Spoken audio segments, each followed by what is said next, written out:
ಕನಸುಗಳು ತುಂಬಾ ಇದೆ. ಸ್ನೇಹಿತರಿಗೆ ಜಾಗರಣೆ ಜಾಗ, ಬಂಧುಗಳಿಗೆ ಶಾಸ್ತ್ರಗಳ ಯೋಗ. ಹೆಣ್ಣು ನೋಡೋಕೆ ಇದು ಒಳ್ಳೆ ದಿನ, ಹೆಣ್ಣು ಕೇಳೋದಕ್ಕೂ ಇದು ಒಳ್ಳೆ ದಿನ. ನಿಮ್ಮ ಸಂಬಂಧ ನೋಡಿಕೊಂಡು ನಮ್ಮನ್ನು ಕೂಡಿಕೊಂಡು, ಸಂಬಂಧ ನೋಡಿಕೊಂಡು ನಮ್ಮನ್ನು ಕೂಡಿಕೊಂಡು ಉಂಡುಕೊಂಡು ಹೋಗ ಬನ್ನಿರಿ.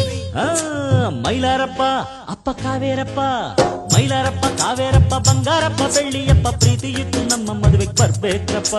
ಅಪ್ಪಾಳಮ್ಮ ತಿಪ್ಪಾಳಮ್ಮ ಆಂಡಾಳಮ್ಮ ಸಿಂಗಾರಮ್ಮ ಗಮನವಿಟ್ಟು ನಮ್ಮ ಮದುವೆಗೆ ಬರ್ಬೇಕ್ರಮ್ಮ. ತಪ್ಪದೆ ಹಾಜರಿ ನೀಡಬೇಕು, ತಪ್ಪದೆ ಅಕ್ಷತೆ ಹಾಕಬೇಕು, ತಪ್ಪದೆ ಹಾಜರಿ ನೀಡಬೇಕು.